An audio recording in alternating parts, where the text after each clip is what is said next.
PSL शुरू होने में अब सिर्फ एक रोज रह गया है परसों से। जी बिल्कुल, जगह बहुत अच्छा लगता है कि जो आपके साथी जो हैं वो इतनी जबरदस्त परफॉर्मेंसेस कर रहे हो। सब्सक्राइब करें और बेल दबाएं ताकि कोई खबर रह न जाए।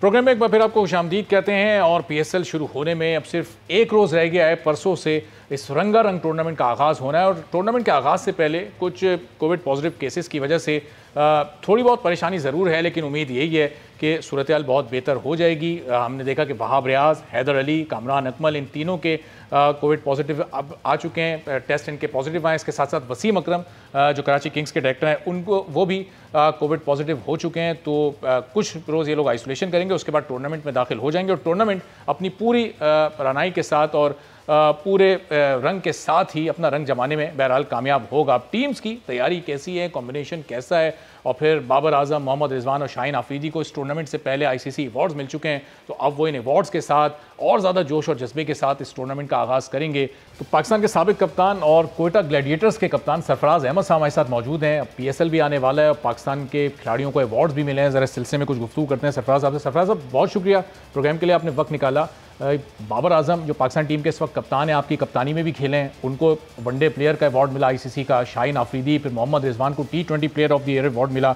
जब आपके साथ खेलने वालों को इतने बड़े बड़े अवार्ड्स मिलते हैं तो कैसा महसूस होता है, कितना फ़ख्र महसूस करते हैं कि तमाम खिलाड़ी आपकी कप्तानी में खेल चुके हैं?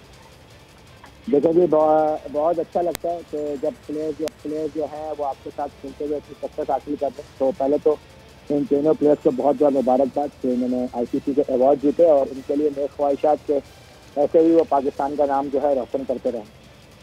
सही। अब ज़रा बाबर आजम तो हैं ही एक कंसिस्टेंट प्लेयर, शाहीन आफरीदी अभी आए हैं, 1-2 साल पहले तक उनको कोई जानता नहीं था, बड़ी मेहनत की उन्होंने, अपना नाम बनाया।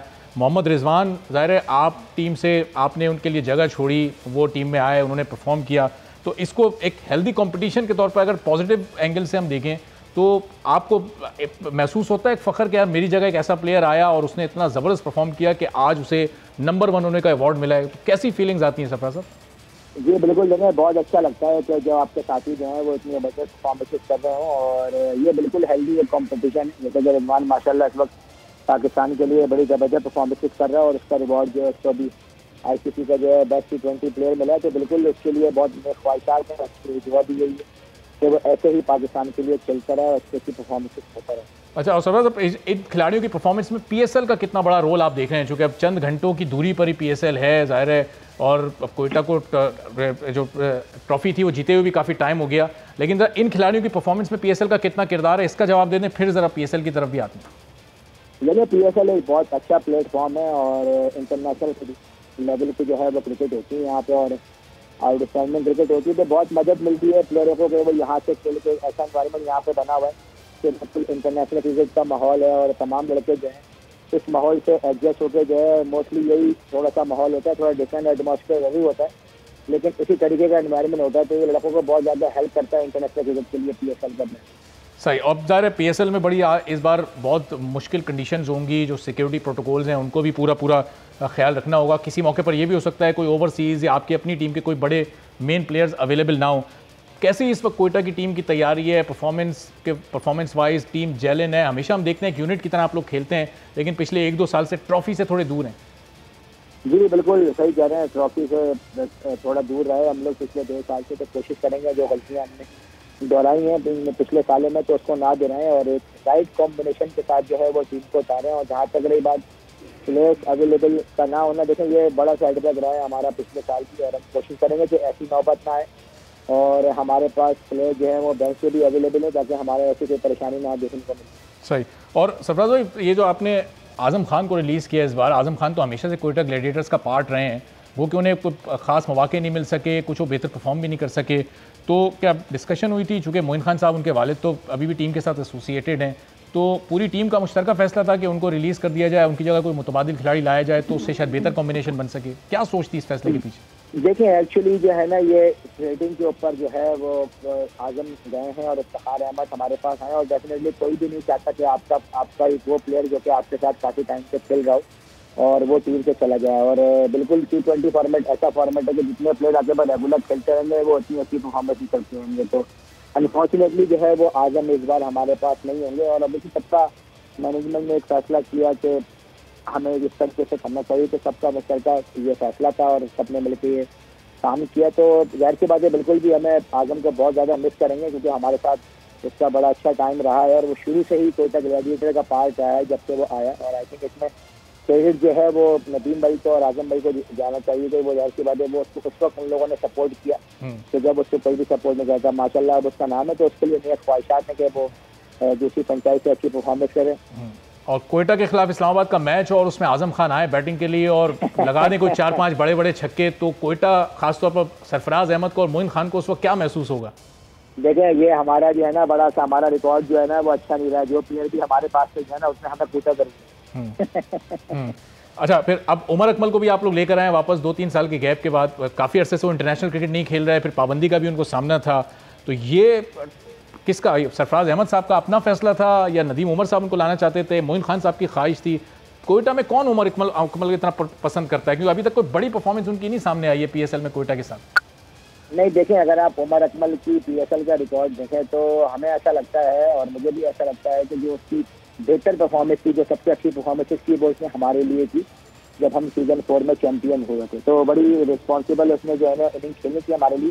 तो यही वजह थी कि उसकी जो उमर अकमल को हम सब ने पिक किया और हमने उससे दोबारा इस्तेमाल किया। और हमें पता है कि वो ऐसा प्लेयर है, देखें फॉर्म और फॉर्म जो है ना वो आपके साथ जो है वो चलती रहती है। तो प्लेयर को देखना पड़ता है कि प्लेयर कैसा है, क्या कैपेबिलिटी है उसके अंदर। और उमर अकमल को हम सब पे भरोसा है कि वो ऐसा प्लेयर है कि जब उसकी फॉर्म बेहतर होगी तो वो हमारी टीम के लिए अच्छा परफॉर्म कर सकता है। और हम कोशिश भी यही करेंगे कि उनको अच्छी अपॉर्चुनिटीज दें ताकि वो हमारे लिए अच्छी परफॉर्मेंसेज कर सकें। अच्छा सरफराज, ड्राफ्टिंग के मौके पर कोई ऐसी मेजर पिक जिसको ना करने का आपको एक वो रह गई कमी कि यार ये प्लेयर हम ले लेते ओवरसीज़ में से तो शायद हमारे लिए बेहतर होता, कोई ऐसा खिलाड़ी जिसको पिक ना कर सके और करना चाहते हो? देखें ये तो आपको पता है ड्राफ्टिंग का सिस्टम ऐसा है कि ये तो आपकी पिच के ऊपर होता है। और बाज़ दफ़ा ऐसा होता है कि आप ये सोच रहे होते हैं कि ये प्लेयर आ जाते, ये प्लेयर आ जाते। तो देखें ये होता है, बिल्कुल होता है। और ये हमेशा कोई ना कोई जो प्लेयर ऐसे हो जाते हैं जिनके बारे में आप सोच रहे होते हैं कि यार ये हमें मिल जाते तो अच्छा होता है। सिस्टम ऐसा है ड्राफ्टिंग का। तो कोशिश की है इस बार जो हम मोस्टली जो इस बार हमारा टारगेट थे वो प्लेयर हमें मिले जरूर है इस बार। अच्छा, कुछ बड़े प्लेयर ज़ाहिर है जो रेगुलर आते थे यहाँ पर वो भी कुछ BPL भी खेल रहे हैं, ज़ाहिर है बांग्लादेश की भी लीग इस वक्त सेम टाइम हो रही है, तो इस वजह से भी कुछ PSL का कलर आपको लग रहा है कि इस बार फीका पड़ सकता है? कुछ खिलाड़ी BPL खेलने चले गए, क्रिस गेल, आंद्रे रसल वगैरह वहाँ पर खेल रहे हैं, तो यहाँ उतने बड़े नाम शायद हमें अवेलेबल ना हो। नहीं देखें ऐसा नहीं है, PSL एक अपने खुद ब्रांड बन गया है। और जाहिर सी बात है जो प्लेयर आए वो भी सारे टॉप के प्लेयर हैं, तो बिल्कुल भी फीका नहीं पड़ेगा।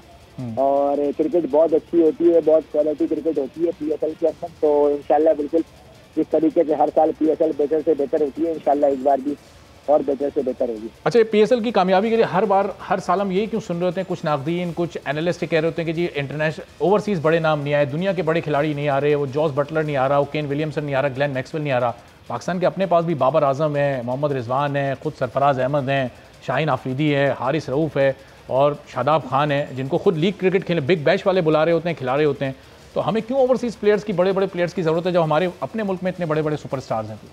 देखिए बिल्कुल आपने अच्छी बात की है। देखिए ये PSL ब्रांड भी हमारा ही है, तो जिसमें हमारे टॉप के प्लेयर इस लीग में खेलेंगे तो और जो है ना हमारी लीग जो है और बेहतर से बेहतर होगी। तो देखें जहाँ तक रही बात, देखें दूसरे स्टार्स की, देखें समटाइम ऐसा भी होता है कि देखें सीजन चल रहा होता है और टीमें जो है बिजी होती हैं। तो देखिए अभी भी ऐसा नहीं कि टॉप प्लेयर्स नहीं आ रहे, टॉप प्लेयर्स आ रहे हैं बिल्कुल। और हमें मेरे ख्याल से मुझे लगता है कि जो हमारे जो प्लेयर्स हैं वो भी अब टॉप के प्लेयर होंगे। जैसा कि आपने नाम लिया, हमारे प्लेयर दुनिया भर की लीग में खेल रहे हैं, तो हमारे जितने प्लेयर खेलेंगे हमारी उतनी लीग प्रमोट होगी और ज़्यादा। अच्छा, और खुद आप अभी इस PSL में किस नंबर पे खेलेंगे? चूँकि हमने कंसिस्टेंटली आपको चौथे नंबर पे खेलते हुए भी देखा है, कुछ इससे नीचे के नंबर्स पे कुछ आपने बैटिंग की है, इस बार क्या स्ट्रेटेजी है?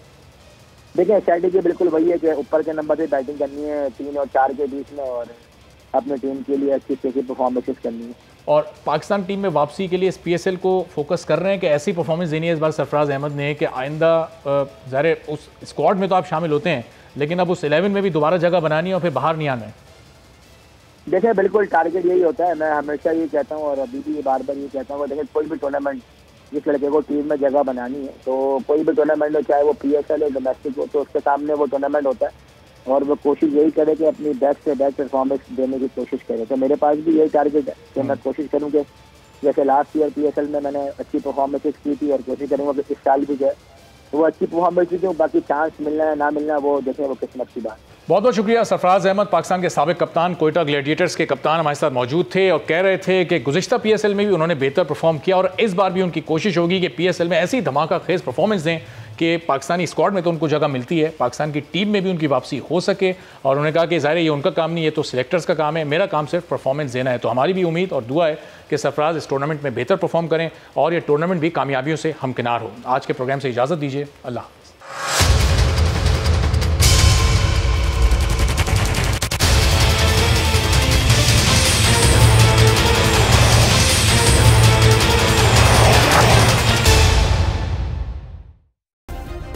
सब्सक्राइब करें और बेल दबाएं ताकि कोई खबर रह न जाए।